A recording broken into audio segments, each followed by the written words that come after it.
Bismillahirrahmanirrahim. Assalamualaikum warahmatullahi wabarakatuh. Alhamdulillahirabbil alamin wassalatu wassalamu ala asyrafil anbiya'i wal mursalin wa ala alihi wa sahbihi ajma'in. Amma ba'du. Para pelajar dirahmati Allah Taala sekalian, okey, sebelum kita mulakan baca bab kedua, Ustaz dah tengok dah jawapan kamu. Ada sebahagiannya memang kena melalui pemulihan bab 1. Okey. Naam. Ada sebahagiannya Ustaz tanya balik. Kita nak faham kitab. Ha? Ya, alhamdulillah. Yang lainnya ada masalah sikit. Susah nak faham. Okey, Ustaz bagi tahu sekali lagi. Macam mana cara nak faham kitab ni? Bila kita baca kitab ni, tolong tutup. Apa bunyi masuk. Bila kita baca kitab ni, nombor 1 kita kena faham tujuan bab. Betul. Nombor 1 kita faham. Arik, mana sini? Yang pandang kat pintu tu buat apa?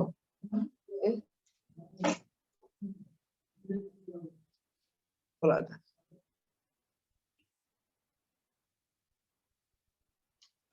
Tak boleh. Baik. Okey, nombor 2 kita kena faham apa dia? Maksudul bab. Nombor 1 kita faham tujuan bab, yang kedua kita kena faham apa kaitan dalil tu dengan bab. Dengarnya Arik, sekali lagi. Pertama kita kena faham apa Arik? Tujuan bab, maksud bab.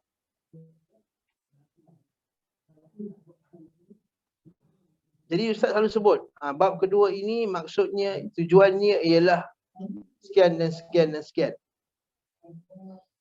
Yang kedua, kita kena faham apa dia? Apa kaitan dalil dengan bab? Apa kaitan dalil dengan bab? Okey. Yang ketiga yang kita kena faham, Salin, yang ketiga kita kena faham perbincangan dalam dalil tersebut. Perbincangan dalam dalil tersebut.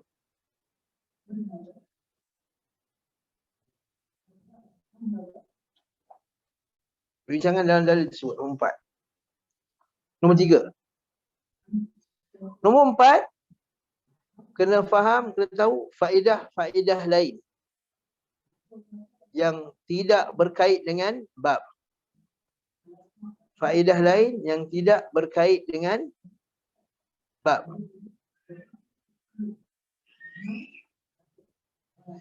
Jadi kalau kamu disiplinkan faham 4 benda ni, insya-Allah kamu boleh faham kitab ni dengan baik. Ustaz bagi kaedah ni. Apa dia Iqbal? Nombor 1 apa? Faham? Nombor 1 apa dia? Tak sempat. Apa dia Anik? Nombor 1. Faham tujuan bab. Contohnya buka muka surat 14. Bab keutamaan tauhid dan ia menghapus dosa-dosa. Jadi apa tujuan bab ni? Apa tujuan bab ni? Ustaz nak bagi tahu hari tu lah. Apa tujuan bab ni? Untuk menjelaskan kelebihan orang yang mempunyai tauhid, tidak mensyirikkan Allah Ta'ala walaupun dia melakukan dosa. Walaupun dia melakukan dosa. Faham tak? Maksudnya, kalau saya kata, okey, apakah tujuan daripada bab yang kedua ni? Bab keutamaan tauhid dan yang menghapus dosa-dosa. Bab ini tujuannya ialah untuk menjelaskan kepada kita bahawa barang siapa yang ada tauhid, tidak mensyirikkan Allah Ta'ala, maka walau Allah Ta'ala akan memasukkan dia ke dalam syurga walaupun dia berdosa. Walaupun dia berdosa. Jadi ini tujuan bab. Lepas tu nombor 2 apa dia? Apa kaitan dalil dengan bab yang pertama? Dengan bab. Contohnya kita baca ayat pertama tu. Wa qaulullahi ta'ala alladzina amanu wa lam yalbisu imanahum bidzulmin ulaika lahumul amnu wa hum muhtadun. Dan orang yang beriman dan tak mencampuri iman mereka dengan kezaliman, mereka itulah dapat keamanan dan akan dapat petunjuk. Apa kaitan dalil ini dengan bab? Bab ni cerita pasal apa? Kelebihan orang yang ada tauhid. Jadi apa kelebihan orang yang ada tauhid dalam ayat pertama ni?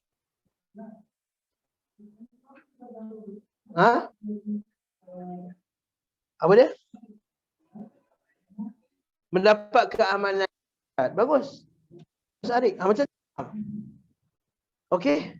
Lepas tu, itu dia punya kaitan. Orang yang beriman tidak mencampuri iman mereka dengan kesyirikan, maka dia akan dapat keamanan. Okey, perbincangan. Nombor 3 apa dia? Nombor 3 apa dia? Poin nombor 3 apa yang kita perlu faham? Perbincangan dalam dalil. Okey, perbincangan dia apa? Apa maksud keamanan dalam ayat ni? Apa maksud keamanan dalam ayat ni? Apa maksud keamanan dalam ayat ni? Dan orang yang beriman dan tidak mendodai iman mereka dengan kezaliman, mereka itulah yang mendapat ketenteraman, keamanan. Apa maksud ketenteraman dalam ayat ni? Keamanan, ada berapa keamanan kat situ? 2 keamanan. Apa dia? Keamanan yang mutlak. Bagi siapa? Keamanan yang mutlak. Bagi siapa? Bagi orang yang mengesahkan Allah, mentauhidkan Allah, tidak mensyirikkan Allah dan tidak melakukan dosa. Yang kedua, keamanan apa? Keamanan pada akhirnya. Apa keamanan bagi akhir? Siapa? Yang mentauhidkan Allah tapi melakukan dosa. Itu maksud perbincangan. Perbincangan yang kedua, keseimbangan dalam ayat ni. Syirik. Kerana kezaliman itu adalah, kerana syirik itu ialah kezaliman yang paling besar. Apa dalil dia? Inna syirka la zulmun azim. Syirik itu dosa yang sangat agung. Dah faham dah perbincangan. Faedah lain nombor 3.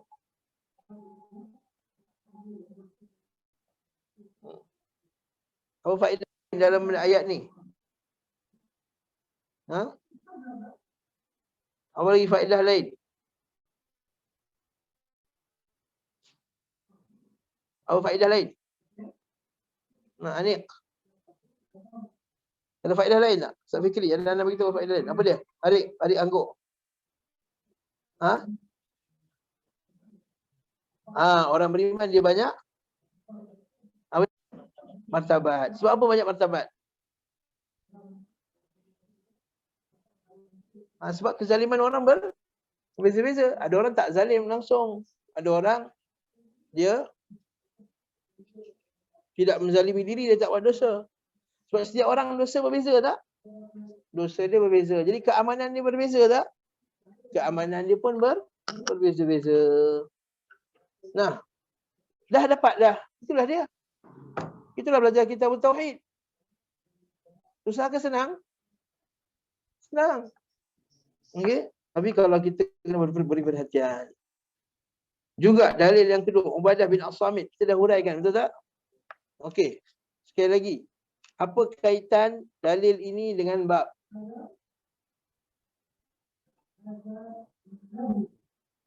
Bab ni cerita pasal kelebihan orang yang ada tauhid. Okey, apa kelebihan yang orang ada tauhid dalam hadis ini?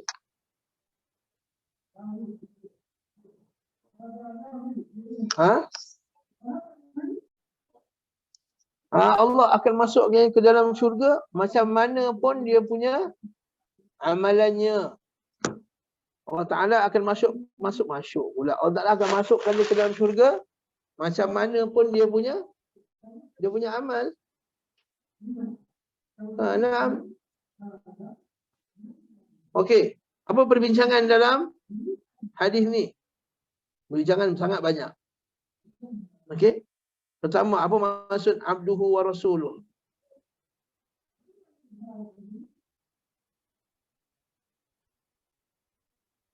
Apa maksud hamba Allah dan Rasulnya? Apa dia? Kemuliaan. Menjadi hamba Allah Subhanahu wa ta'ala. Apa maksud kalimah yang Allah Ta'ala campakkan kepada Maryam? Kalimah apa tu? Kalimah kun fayakun. Apa maksud ruh daripada Allah? Ini Ustaz dah hurai belum? Apa maksud ruh daripada Allah? Warun. Nabi Isa itu ruh daripadanya. Anda dah hurai ke belum? Cik Fikri? Belum lagi. Okey, belum. Muhammad kata belum. Okey, jadi sama balik. Mari kita tengok buku tu. Tengok terjemahan dia muka surat 14 tu, bawah tu bahawa Isa, Arik nampak tak Arik? Bahawa Isa adalah hamba dan Rasulnya. Nampak tak Iqbal? Bawah tu. Bahawa Isa adalah hamba dan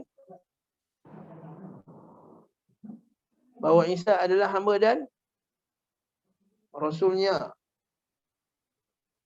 Dan kalimahnya disampaikan kepada Maryam. Kalimah ni kalimah apa tadi? Kalimah ni kalimah kun fayakun. Maksudnya bila Allah Ta'ala nak ciptakan Nabi Isa, Allah Ta'ala hantar Jibril. Lepas tu Allah Ta'ala kata kun. Maka jadilah bayi dalam perut siapa? Maryam. Sedangkan ada tak air mani lelaki dalam tu? Tak ada. Maryam kahwin ke? Iqbal? Tak. Ini specialnya Nabi Isa. Nabi Isa terjadi tanpa ada air mani lelaki. Iqbal tahu tak kalau nak terjadi manusia ni kena ada gabungan air mani lelaki dan air mani perempuan? Tahu tak? Tahu ke tak tahu? Tak tahu. Nanti korang belajar sains nanti, insya-Allah. Lepas tu korang sudah datang hari Sabtu. Nanti Ustaz cakap dia faham. Okey?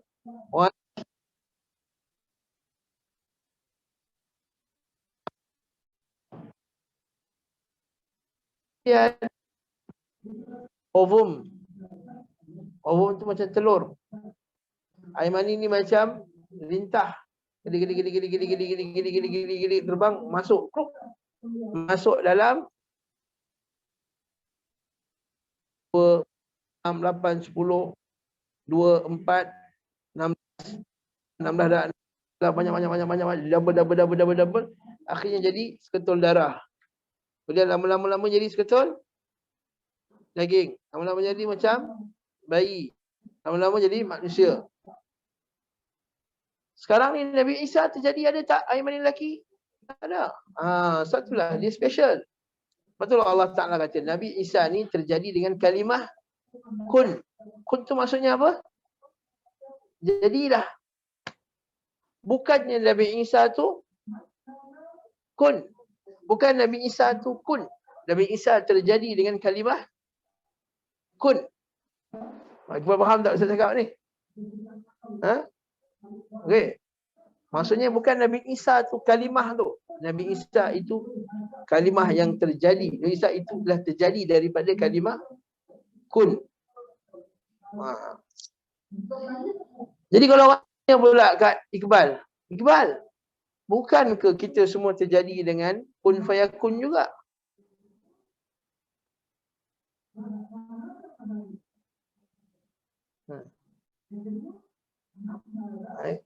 Apa dia Umar Muhammad? Nasurah. Nasurah sih. Nasrani, yes. Bukan Nasurah, Nasrani kan. Okay? Yes, Nasrani. Orang Kristian kata Nabi Isa tu kalimah tu.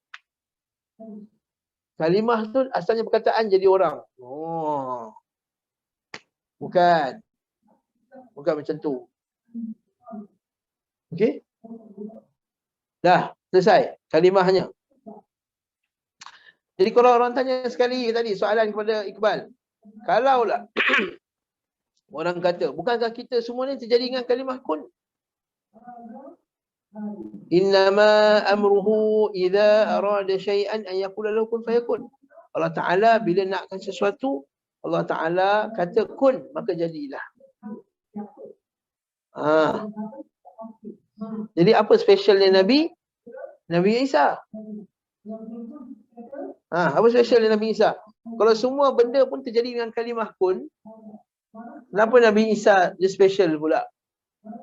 Anik. Apa jawapan dia? Anik Aqil. Umar Muhammad, apa jawapan dia? Yang lain dalam internet ni. Kalau semua makhluk dicipta dengan kun, habis tu apa specialnya Nabi Isa juga dicipta dengan kun? Dia dicipta dari tanah. Nanti orang kata apa yang lainnya? Still lagi cerita tanah pun daripada kalimah kun juga.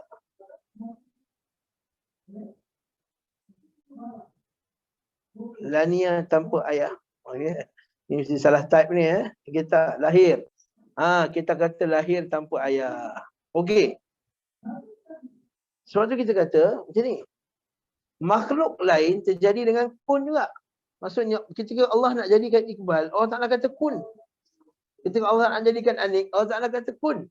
Ketika Allah Ta'ala nak jadikan Akil, Allah kata kun. Jadikan Arif kun, jadikan Ustaz kun, jadikan Ustaz Fikri kun. Tapi bezanya, kita semua walaupun kun, kita kena ada air mani lelaki. Kita kena ada air mani perempuan. Betul lah mak ayah kita kahwin. Senyum-senyum pula dia. Betul lah kena kahwin. Kalau tak kahwin boleh ada anak tak? Tak boleh. Kalau gay boleh jadi anak tak? Rumah kahwin yang perempuan. Gay lelaki. Tak boleh. Naam.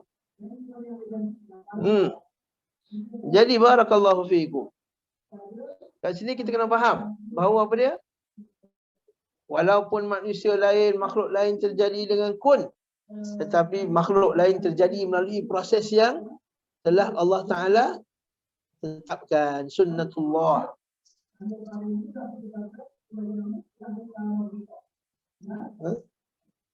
Yang Allah Ta'ala telah menetapkan sunnahnya. Walan tajida li sunnatillahi tabdila, kata Allah. Kamu tak akan nampak pada sunnah Allah, proses Allah Ta'ala tu perubahan.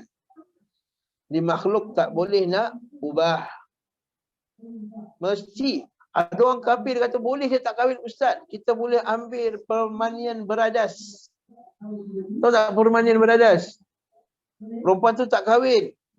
Dia ambil air mani orang lelaki lain, dimasukkan dalam faraj. Akhir mengandung juga. Tak kahwin pun ustaz. Kata walaupun tak kahwin, tapi kau ambil tak air mani dia? Kau ambil. Di barat sekarang banyak macam tu. Gila orang barat ni. Dia tak nak kahwin, dia buat macam mana? Dia buat bank air mani. Tahu bank air mani tak? Tak tahu. Maksudnya Arik sedekahkan air mani dia, Iqbal sedekah air mani dia, kan? Akil sedekah air mani dia, kan? Anik sedekah air mani dia, dia buat bank. Disimpan. Ini air mani Anik. Ini orang yang telah mensedekahkan air mani dia. Datang seorang perempuan, saya nak anak lah tapi saya tak nak kahwin. Boleh tak bagi saya air mani sedekah tu? Dia pilih. Ini Iqbal, tinggi, gelap-gelap, sukan, terror. Anik, orang Melaka, tak apa tinggi tapi handsome. Arik, ni putih. Tapi gigi jongang sikit. Kita muka macam bapak dia Jepun dah campur Melayu. Perempuan tu kata, anak muka macam Chinese sikit lah. Ambil arik. Tak kisah. Nampak tak? Ni orang kafir. Ini sistem ni sama macam sistem perangai jahiliyah, orang musyrikin. Zaman orang musyrikin dulu. Nanti kamu baca dalam kitab Tafsir Ibn Kathir. Orang perempuan zaman musyrikin dulu, bila dia nak kahwin, nak dapat anak, dia buat macam mana? Dia akan angkat bendera atas rumah dia. Maksudnya dia dah open. Mana-mana lelaki nak tidur dengan dia boleh. Jadi dia nak tidur dengan siapa-siapa pun. Ada seorang pahlawan, tidur dengan pahlawan. Dengan harapan, tapi dapat anak pahlawan. Ini pula seorang lelaki yang kacak, tidur dengan lelaki kacak pula. Nanti kacak campur pahlawan.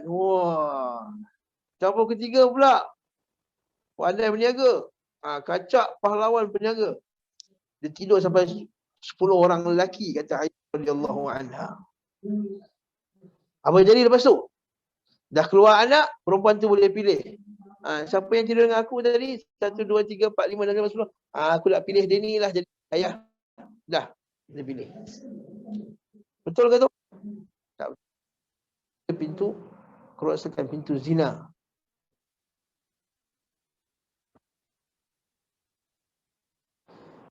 Kepada apa yang dikatakan oleh orang kafir, kata kalimah apa, kalimahnya ini maksudnya Isa itu kalimah diciptakan kun. Adapun Nabi Isa tak terjadi melalui sistem yang biasa. Faham tak? Apa beza Nabi Isa dengan kita? Siapa lagi yang tak sama kejadian dia macam Nabi Isa? Nabi Adam. Apa dalilnya? Masya Allah, akhir mumtaz. Inna mathala Isa 'inda Allahi kamathali Adam. Khalaqahu min turabin thumma qala lahu kun fayakun. Iqbal pun dah hafal ayat tu, Iqbal. Sesungguhnya perumpamaan Isa di sisi Allah macam perumpamaan Adam. Khalaqahu min turab, dicipta daripada tanah, thumma qala lahu kun fayakun. Jadilah. Betul, kita tanya balik orang Kristian. Wahai orang Kristian, kenapa Nabi Isa kamu jadikan dia Tuhan? Kamu kata dia anak Tuhan sebab dia tak ada ayah. Tapi kamu tak jadikan Nabi Adam sebagai lagi hebat. Mak dengan ayah tak ada. Patutnya Nabi Adam lebih layak kamu jadikan sebagai Tuhan.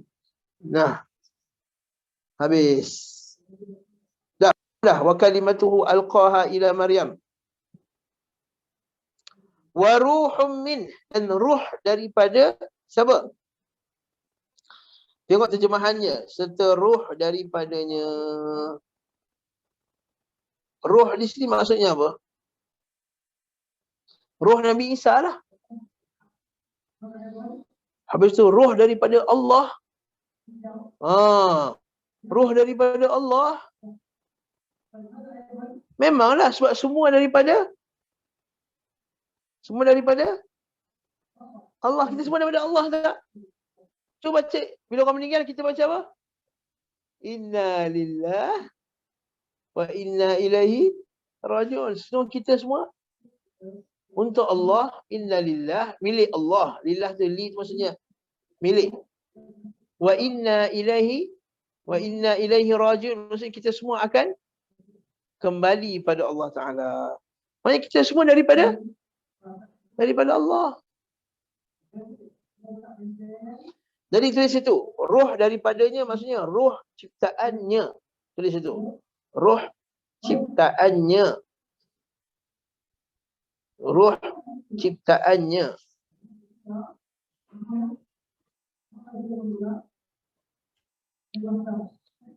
Ruh daripada sisi Allah, ruh ciptaannya. Timbul soalan. Okey, perbincangan lagi. Soalannya ialah, kalaulah kita semua roh daripada Allah dan Nabi Isa juga roh daripada Allah, habis tu apa spesialnya roh Nabi Isa? Ha?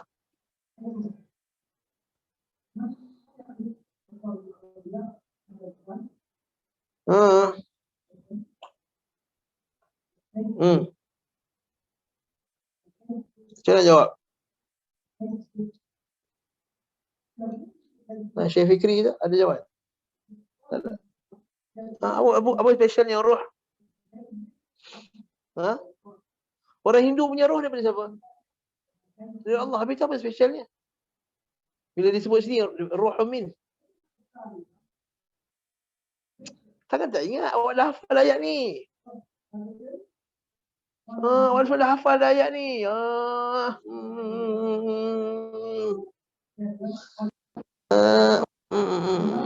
Dah hafal lah. Ha? Dan Maryam yang telah menjaga farajnya.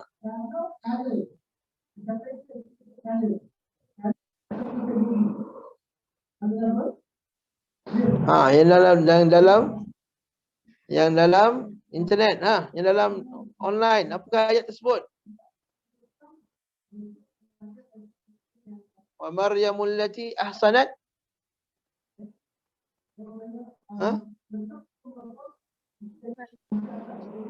farjaha. Wa imra'atan Lut kanata tahta abdain min ibadina Salih. Fakha. Ya, tak apa. Surah At-Tahrim.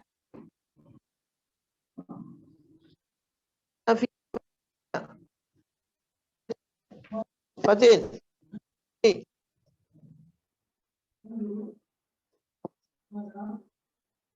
Okey. Wa Maryam ibnata Imran allati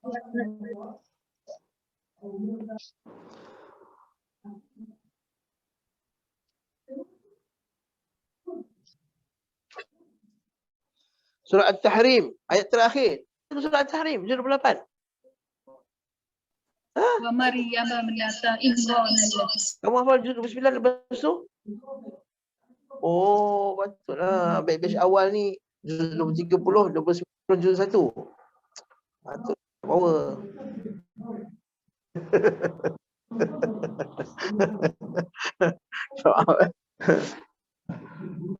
Kalau yang batch baru bawa semua dia kena hafal juz 28 dulu baru juz 1. Allah Taala kata dalam Quran, wa Maryam ibnata Imran allati ahsanat farjaha fanafakhna fihi min ruhina musaddaqan bi kalimati rabbina wa kutubihi wa kanat minal ghabirin. Maksudnya, dan Maryam yang kami telah lindungi farajnya, kemaluannya daripada orang lelaki yang tak baik. Fanafakhna fiha min ruhina. Kami telah tiupkan sendiri ruhku padanya. Kami telah tiupkan makhluk lain. Roh kita ditiup.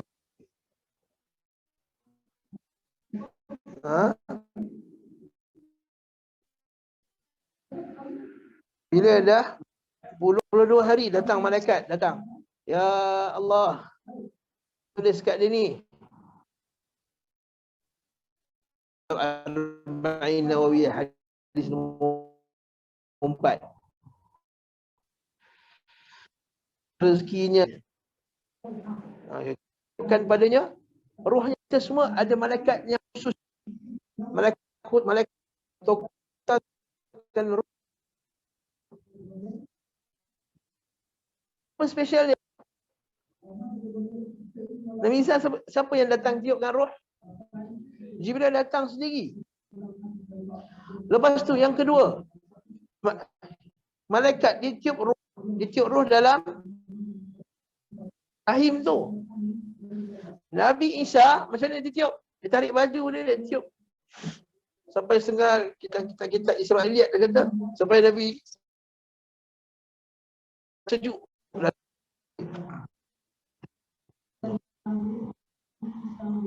Maksudnya ni special delivery daripada Allah Ta'ala.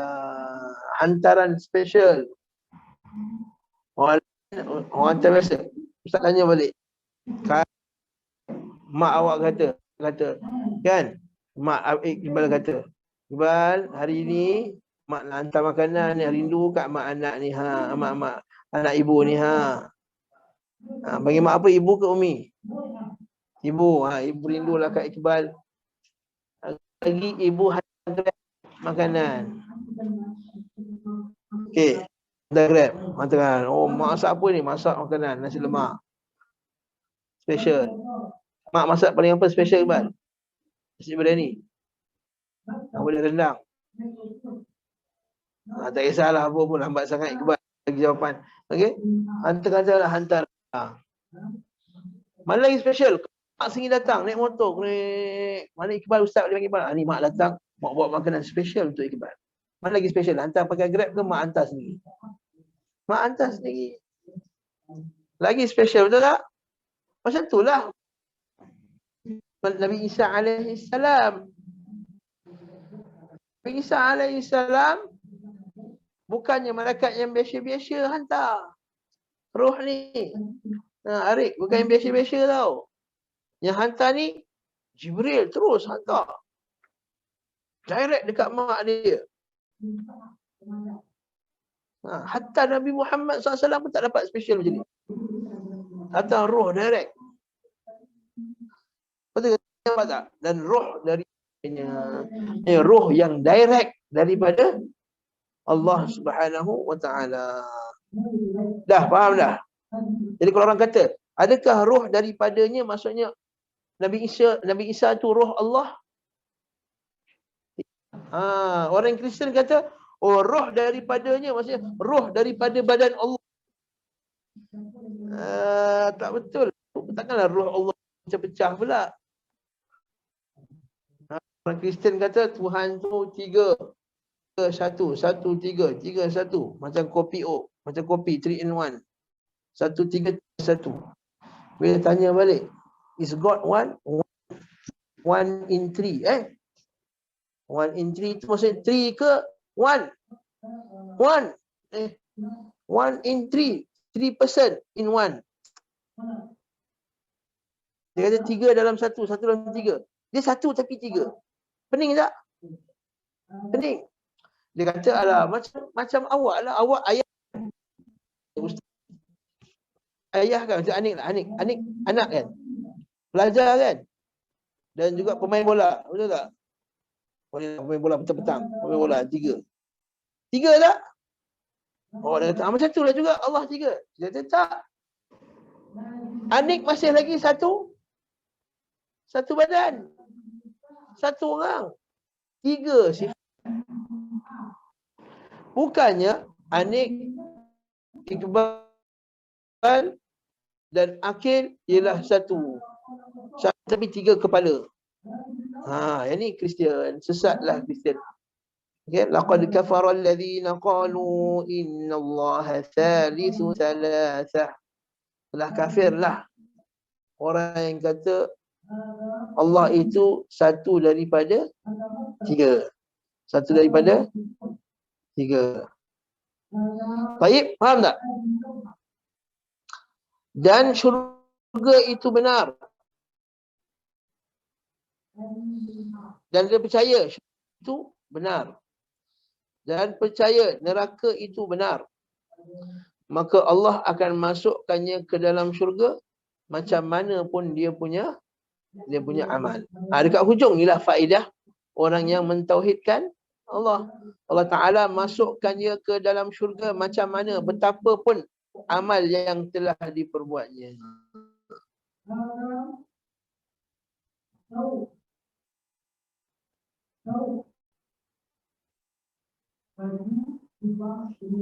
Soalan.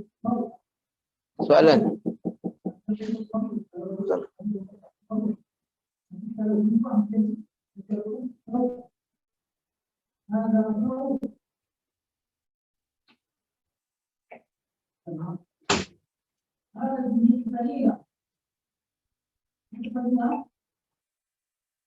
Main-main lah, siapa ketuk?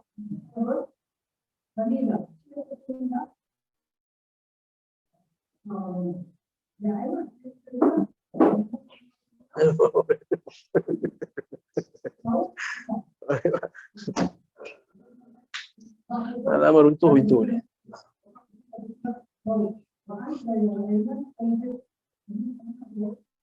Okey, dah selesai. Jadi kalau kita patah balik, apakah tujuan bab ini?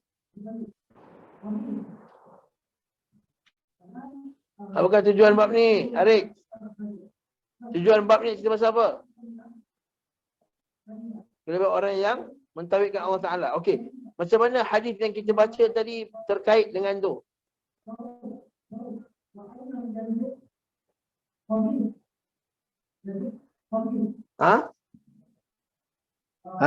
Orang yang mentauhidkan Allah pasti Allah Ta'ala masukkan ke dalam syurga betapa amal yang telah diperbuatnya. Dah selesai. Okey, perbincangan dah selesai.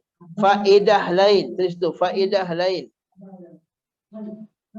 Faedah lain.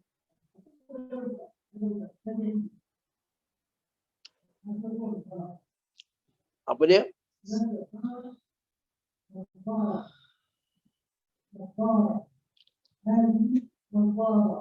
Hadis ini dalil bahawa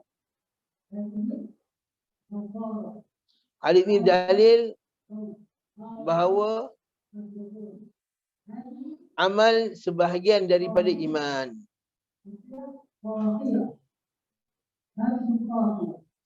Hadis ini dalil bahawa amal sebahagian daripada iman.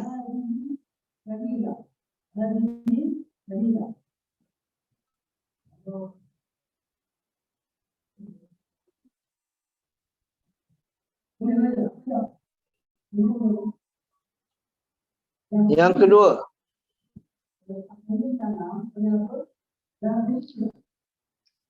yang pertama, hadis ini dalil bahawa amal sebahagian daripada iman.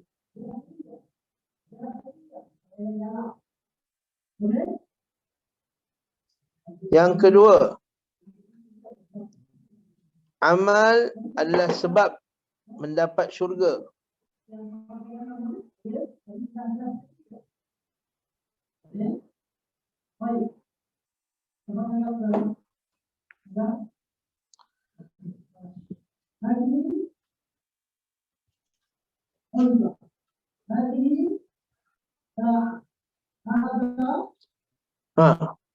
Nah.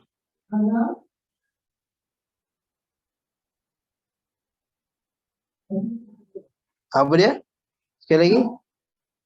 Hadis ini apa dia? Amal adalah sebab mendapat syurga. Walaupun dia bukan harga untuk mendapatkan syurga. Walaupun dia bukan harga untuk mendapatkan syurga.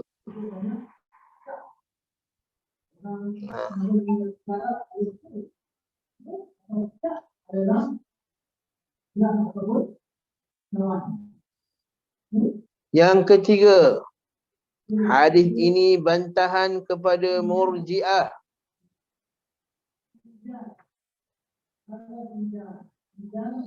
Hadis ini bantahan kepada golongan Murji'ah. Murji'ah yang mengatakan bahawa amal tidak penting. Yang mengatakan bahawa amal tidak penting. Dah. Dapat tak? 3. Okey. Dekat mana kita dapat 3-3 ni? Dalam hadis lah. Kat bahagian mana? Mana syahid dia? Mana syahidnya?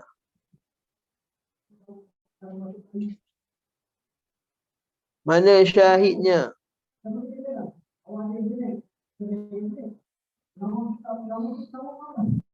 Syahid dia senang je. Ha? Mana? La. Ha. Ala ma kana minal amal. Macam mana pun betapa amal yang telah diperbuatnya.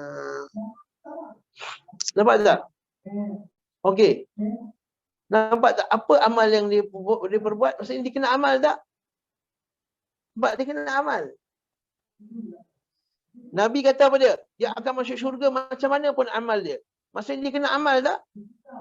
Dia kena amal. Bukan dia kata dia akan masuk syurga walaupun dia tak beramal. Siapa beriman dengan benda tadi cukup. Tak payah amal pun tak apa. Betul ke? Iman? Tak. Nabi kata macam mana pun dia punya amal. Macam mana amal dia, Allah Ta'ala akan masukkan dalam syurga. Tapi syarat dia mesti ada apa? Ada amal. Maksudnya boleh tak kalau orang tu, dia kata saya beriman pada Allah, kemudian dia tidur kat rumah, tak sembahyang, tak puasa, tak zakat, tak solat, tak apa semua. Kemudian dia kata, aku dah beriman pada Allah, beriman kepada Nabi Isa, beriman kepada Nabi Muhammad SAW, dia tidur. Tak ada amal langsung. Boleh tak masuk syurga? Tak boleh. Maksudnya dia kena solat, dia kena zakat, dia kena puasa, dia kena haji. Tapi macam mana pun solat dia, macam mana pun haji dia, maksudnya mungkin tak berapa khusyuk. Mungkin haji dia tak berapa bagus. Mungkin dia punya puasa dia tak berapa sempurna. Mungkin dia buat dosa. Tapi akhirnya Allah Ta'ala masukkan dia dalam syurga tak? Sebab apa? Sebab dia dah amal. Tapi sebab dia ada apa? Sebab dia ada tauhid. Tauhid dan amal. Faham tak? Yang ni beza dengan murji'ah. Murji'ah ni kata apa? Apa kata murji'ah? Amal tak boleh, amal tak penting. Maksudnya macam ni lah. Kalau dia kata Arik ni, kalau tak sembahyang pun, tapi kalau dia beriman, masuk syurga. Iman dia sama macam iman Abu Bakar As-Siddiq. Iqbal ni kalau tak puasa pun tak apa. Iman dia sama macam iman Umar Al-Khattab. Betul ke? Tak betul. Nah, yang inilah dia tasdik saja. Dia kata cukup saja, percaya saja, tak boleh. Jadi hadis dia kata ala ma kana minal amal. Macam mana pun amal dia. Jadi kalau keluar soalan, Ustaz tanya, apakah amal itu termasuk daripada syarat untuk mendapat syurga? Dia kata ya. Dekat mana syahidnya? Ala ma kana minal amal. Macam mana betapa pun amal yang telah diperbuatnya. Faham tak pelajar-pelajar sekalian? Barakallahu fikum. Ustaz dah berhenti kat sini. Hari Khamis kita sambung lagi. Bismillah ta'ala. Hari Khamis insya-Allah. Okey. Tak kumpulkan lagi soalan. Ada hari itu ada pelajar yang jawab lambat. Baik. Okey.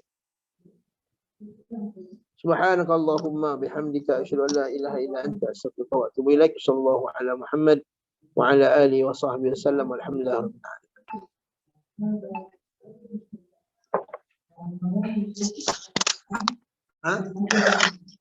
Ala ma kana min al-amal.